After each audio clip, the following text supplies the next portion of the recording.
Good evening and welcome back to Sports Talk ATL. I am Chase Earl, joined by Alex Sword. At the time of this recording, we do not yet know who will be the starting quarterback. Arthur Smith takes a presser at 11:30. It is currently 10:16. So in about an hour and 15 minutes, we will know who will be starting Week 9. But I want to talk a little bit about something, regardless of who starts, because at some point, I think we will see Taylor Heinicke again. Whether Ritter gets this start eventually, maybe he doesn't struggle. Maybe he ends up starting the entire season and he looks better.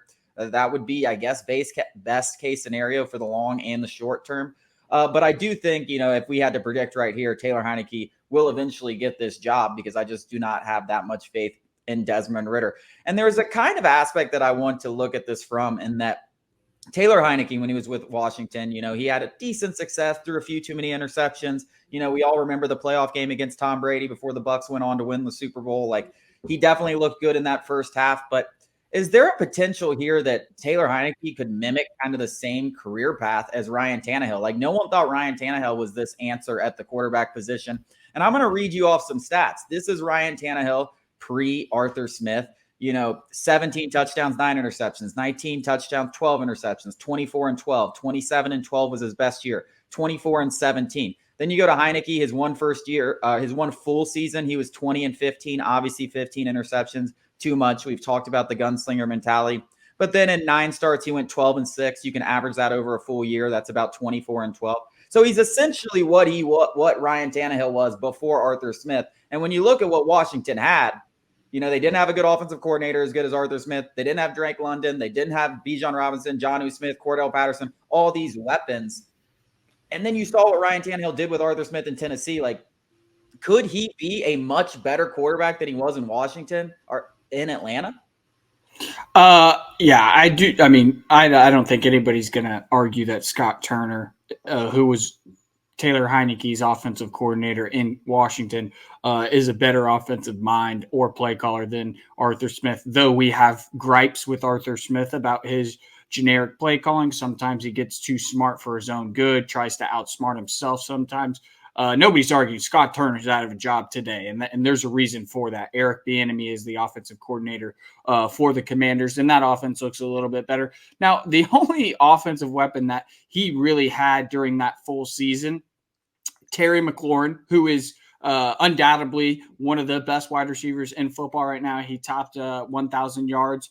Logan Thomas he was an up and coming tight end at the time, and Antonio Gibson and J.D. McKissick were the running back duo there. That's not too shabby, though. Certainly below average supporting cast. It is nothing compared to what's in Atlanta. I mean, Kyle, you got 3 top 10 picks they're top 10 picks for a reason. They're ultra talented. They've been underutilized. A lot of that has to do with the quarterback situation. Marcus Mariota couldn't get them the ball. We saw what Kyle Pitts could be with even average quarterback play. Matt Ryan with a noodle arm got him to over 1,000 yards and nearly broke the all-time tight end record for a rookie. I don't think it's crazy to suggest that maybe, possibly, Arthur Smith could reel in those turnovers with Taylor Heinicke, though he hasn't been able to do it with Desmond Ritter. I don't think those two things are mutually exclusive. I don't know. I don't want to go too far and say that Taylor Heinicke is kind of unfixable. He's 30 years old. He is what he is, kind of. But you can always learn in this league. I love to say development is never linear. Oftentimes it's up, it's down, it's up. You just want to be consistently going in the ascending direction. I think it's an interesting topic. It is definitely something that I haven't seen a lot of people talk about. It's certainly worth exploring because I'll tell you this right now. I've talked about it ad nauseum. What do the Falcons want? Because everything up to this point has been about winning today, winning tomorrow. Not 1 week, not 1 year, not 2 years down the road. All of their moves, drafting Kyle Pitts, starting Marcus Mariota for 13 games, refusing to see what they had in Desmond Ritter, giving Desmond Ritter the reins at this point unchallenged. Taylor Heinicke came into the offseason, was like, this is Ritter's team. He was unchallenged.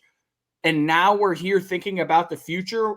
when Taylor Heinicke is obviously the better choice in-house right now than Desmond Ridder. Now we're thinking about the future with Desmond Ridder. What do the Falcons want? Are they playing for the future and seeing if Desmond Ridder's the guy, or are they trying to win football games? I can't tell. They do moves that are both. They want to see Desmond Ridder in the long term, yet they're doing all the short-term stuff prior to this season. It doesn't make any sense. I don't know what the Falcons want. If they want to win, they'd start Taylor Heinicke. But at this point, you kind of have to see it through with Ridder. That's the situation Arthur Smith finds himself in. But it's a situation he created.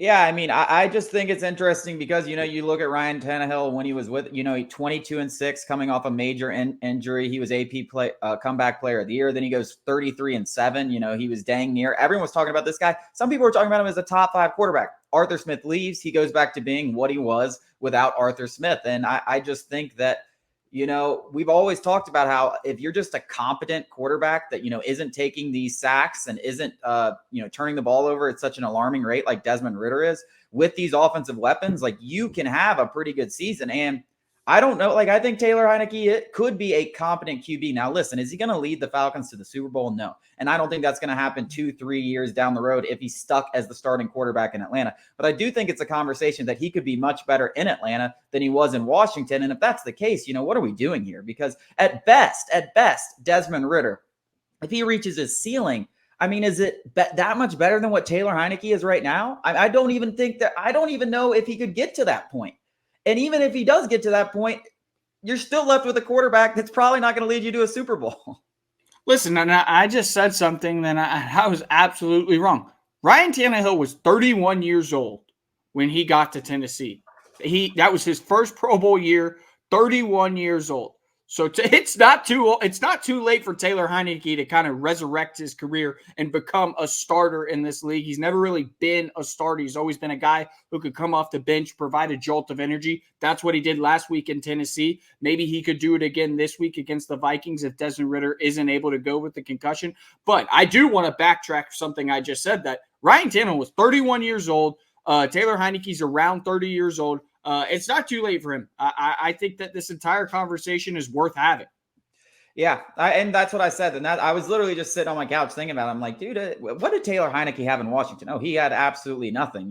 He's got a lot of stuff to work with here in Atlanta. And we've said it all offseason, like I said, that a competent starting quarterback with these weapons should be successful. The fact is, Desmond Ridder hasn't been a competent starting quarterback consistently enough. There's been flashes. There's been stuff like that. But I think Taylor Heinicke, it could give this offense the boost it needs.